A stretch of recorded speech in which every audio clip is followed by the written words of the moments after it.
Blaf, on est là. J'espère que vous allez bien. J'espère que ça roule à peu près pour vous.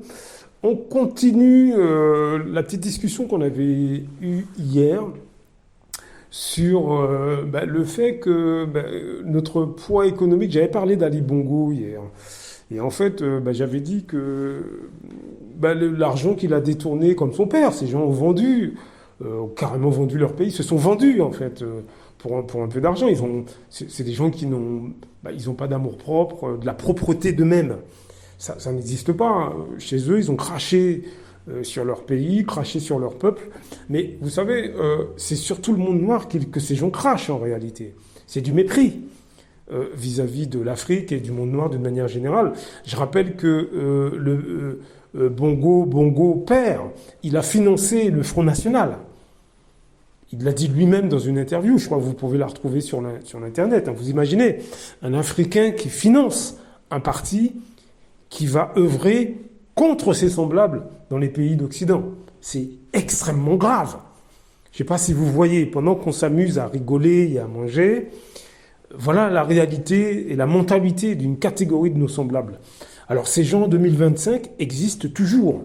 Il faut, comme je l'ai dit hier, ces gens en fait, c'est pas uniquement des présidents africains, c'est votre collègue de travail qui est antillais ou africain qui essaie de vous torpiller, c'est votre conjoint, homme ou femme, qui dans votre quotidien essaie de vous rabaisser, de vous maintenir au niveau le plus bas. Ce sont, par exemple, ces afro-descendants que vous croisez dans les pays d'Occident, qui dans les rues regardent avec mépris leurs semblables. Voilà, c'est la même mentalité, c'est exactement la même mentalité que ces gens qui encore je vois des gens d'origine antillaise en France, totalement complexés, qui veulent être plus clairs de peau que tout le monde, qui sont très fiers de dire haut et fort que le métissage c'est génial, alors qu'en réalité, ce qui les répugne, c'est d'être en couple avec un Africain ou un Afro-Antillais, etc. Ces hommes et ces femmes que ça révulse. Donc ils utilisent le métissage comme une espèce de loi, comme ça, universelle. Mais en fait, c'est surtout pour pas vous dire que ça les répugne, que ça les répugne. Vous voyez ce que je veux dire? Bon, tout ça, c'est la même mentalité. Le souci, c'est que depuis des générations, économiquement, ça nous bloque. Parce que, comme je l'ai déjà dit, ça crée une confusion parmi nous, on se méfie les uns des autres, mais c'est à cause de ces personnes. Est-ce que vous comprenez? C'est à cause de ces gens. Si vous ajoutez à ça les médias, qui, pour nous diviser, diffusent des images de gangs, on est dépeints dans les films comme des violeurs, comme les hommes noirs sont dépeints comme des violeurs, comme des roublards, des gangsters, des mecs qui engrossent toutes les nanas possibles et imaginables. Les femmes noires sont montrées comme des PUTE qui dansent sur un capot de voiture. Si elles couchent pas avec les hommes des autres races, ça va pas, etc., etc., etc. Donc voilà, donc ces images qui, en réalité, l'objectif c'est qu'on se méfie les uns des autres. Mais toutes ces réflexions, on a du mal à les structurer dans nos têtes parce que au quotidien, nous avons ces personnes qui sont cachées au sein de nos familles et parmi nos amis. Ce sont des gens qui, lorsque vous commencez à réfléchir, ils vous disent « Ouais, mais t'es trop révolutionnaire, non, tu vas trop loin ». Et puis, ils vont vous faire comprendre que c'est de la faute, de toute façon, de l'Afrique, c'est de la faute des Antillais, ou c'est de la faute d'un tel, un tel, un tel. Mais en fait, c'est toujours de la faute du monde noir.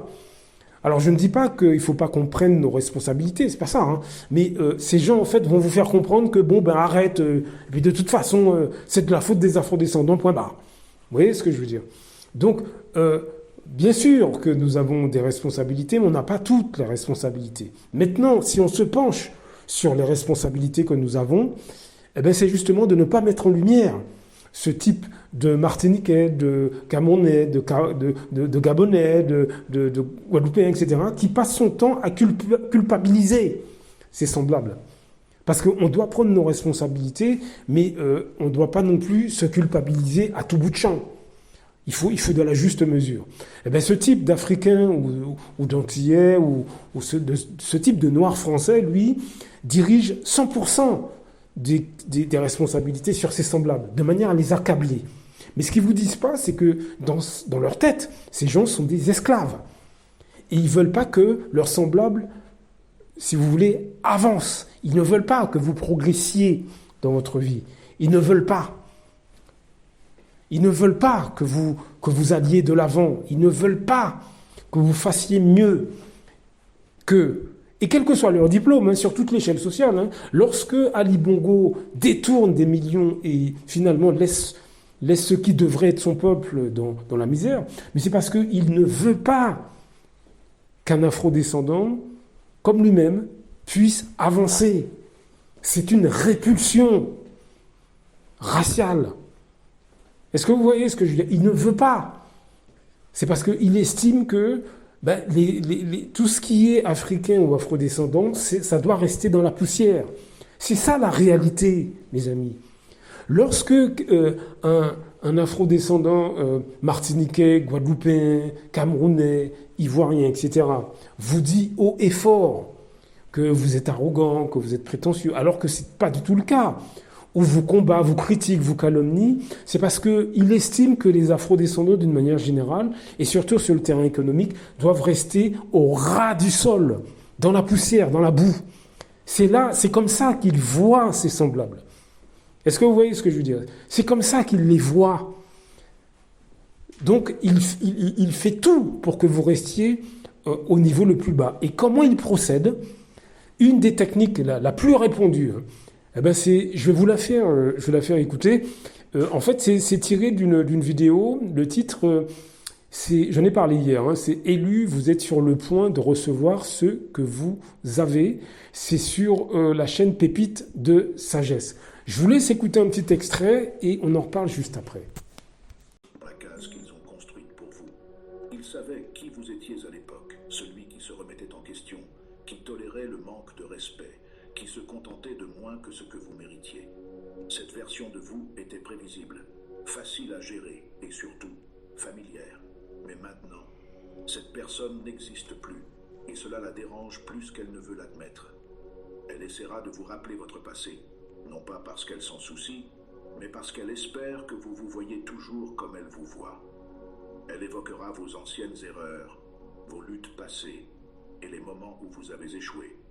Non pas pour soutenir votre croissance, mais pour vous maintenir attaché à une version de vous-même qui n'existe plus ici. Certaines personnes ont besoin que vous restiez le même parce que si vous évoluez, cela les oblige à se demander pourquoi ils ne l'ont pas fait. Voici ce qui se passe en réalité. Vous avez dépassé leur récit. Ils avaient un rôle à vous faire jouer et vous avez abandonné le scénario. Voilà, donc ces personnes qui sont au sein de vos familles, parmi vos amis, c'est un peu les techniques qu'ils vont utiliser. C'est-à-dire qu'ils font ça en masse. Je suis martiniquais, comme vous le savez, et je vous l'ai déjà dit, chez les Martiniquais, c'est extrêmement répandu au sein des familles, mais ils pensent qu'on ne les voit pas, ces gens. Et parmi même, quand vous avez des Martiniquais, des amis, mais ça, moi, je l'ai déjà observé plusieurs fois, des millions de fois. Vous savez ce qu'ils font? Ils vous rappellent vos erreurs passées, ils vous rappellent ce que vous avez fait il y a 45 ans. Vous étiez gamin, vous aviez 12 ans. Et il vous rappelle, ah ouais, tu sais, tu te rappelles, t'es tombé à vélo, tu te rappelles, t'as fait ci, tu te rappelles, comment, voilà, mais c'est il y a 30-40 ans. En fait, c'est pour vous maintenir à leur niveau, qui eux, finalement, sont médiocres. Vous voyez ce que je veux dire? Donc, ils essaient de vous rappeler les difficultés éventuelles que vous avez peut-être eues il y a 20, 30, 40, 50 ans. Par exemple, si vous avez divorcé il y a 15 ans, ils vont vous rappeler, oh là là, t'es courageux quand même, t'as divorcé. Alors qu'il y a 15 ans que ça s'est produit. Ça, c'est une attitude classique entre les Martiniquais. Classique. Et surtout aux membres des familles, parmi les membres de la famille, avec les amis, etc. C'est-à-dire que quand ils vous voient progresser, le comportement de beaucoup, c'est de vous rappeler qu'il y a 25, 30 ans, 40 ans, je sais rien, vous avez, je sais pas, vous avez perdu votre boulot, vous aviez eu un décès, vous avez eu une maladie, ils vous le rappellent. Hein. De façon, c'est une manière de vous faire comprendre, mais attention, là, t'es bon, d'accord, t'as un petit peu réussi aujourd'hui, mais faut pas t'oublier hein, qu'avant, avant, t'avais quand même beaucoup de difficultés. Hein. Ça, surtout, faut pas que tu l'oublies. En gros, t'es pas si mieux que ça, quoi. T'as réussi aujourd'hui, voilà. Donc voilà le comportement de beaucoup de Martiniquais. Je dirais, de ce que j'ai observé, 50 à 60% des Martiniquais, c'est ce qu'ils font vis-à-vis de leurs semblables. Pareil pour les afro-descendants d'une manière générale, les Africains d'une manière générale. Franchement, de ce que moi je vois, c'est 50-60%. Mais dans les familles, je dis bien dans les familles, mais vous ne vous rendez pas compte de leur comportement. Parce que c'est dit rapidement, donc vous n'avez pas l'impression. Mais ça vous affecte. Vous ne vous rendez pas compte, en fait. Parce que ce qu'ils essaient de faire, c'est de casser votre confiance en vous. Et ça, c'est de la négrophobie. Parce qu'ils ne font pas ça au sein des autres communautés. Quand on les observe, par exemple, au travail, par exemple, ou quand ils sont avec leurs copains arabes, chinois, européens, avec qui ils veulent coucher du matin au soir, on ne les voit pas faire ce genre de choses. Au contraire, là, ils les applaudissent, ils sont avec eux, ils leur donnent de l'énergie, ils leur donnent leur derrière, les femmes antillaises ou africaines écartent leurs jambes, il n'y a pas de problème.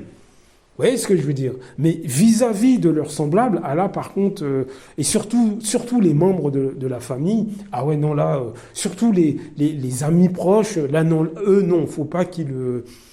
faut pas que... Non, attention, vous n'êtes pas assez clair de peau, vous voyez ce que je veux dire? Ça, c'est la mentalité d'un très grand nombre de Noirs français, africains ou antillais, et dans nos pays, c'est la même, ces personnes existent dans nos pays. Donc voilà ce qui en fait nous retient depuis plusieurs générations, puisque ces personnes, en fait, existent depuis les débuts de la colonisation. Ces personnes existent. Ils ont simplement changé de technique à travers les années, mais depuis une vingtaine, trentaine, quarantaine d'années, voilà ce que font cette catégorie d'afrodescendants français. Et l'objectif, c'est de rabaisser et de maintenir au plus bas, sur toutes les questions économiques, politiques et socioculturelles, leurs semblables. C'est ça l'objectif de ces gens. Que ce soit Ali Bongo, ou que ce soit votre papa, votre maman, frère, sœur, cousin, cousine, qui essaient de vous casser, de vous... chacun à son niveau.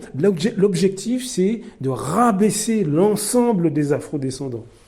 Et ça, c'est dans tous les pays d'Occident où il y a une communauté noire. C'est ce que font beaucoup, comme je l'ai dit, 50 à 60%. C'est une catégorie assez importante. C'est pas tout le monde. Donc c'est pour ça que depuis plusieurs générations, on n'avance pas. Mais nous, comme je l'ai dit, on est concentré uniquement sur ce que font les autres races vis-à-vis de nous. Le racisme des Blancs, les Arabes, les Chinois qui font ci, qui viennent en Afrique, qui font ci, qui font ça. Et le souci, c'est qu'on passe sous silence ce que font des afro-descendants eux-mêmes en masse contre leurs semblables. Donc ouvrez les yeux, formez-vous, méfiez-vous des membres de votre famille, de ceux qui se comportent comme ça. Je ne dis pas d'aller vous méfier de tout le monde. Méfiez-vous de vos amis, soi-disant, qui rigolent avec vous. Mais en fait, ce qu'ils souhaitent secrètement, c'est que vous ne progressiez pas plus qu'eux, en fait. Donc méfiez-vous, ouvrez l'œil, formez-vous sur ces questions. Encore une fois, notre poids économique, c'est pas uniquement dû au fait que, le racisme, l'esclavage, le chômage. Non, c'est aussi comment on se comporte les uns vis-à-vis des autres. Donc discernez, mes amis, discernez. Blaf! À très bientôt.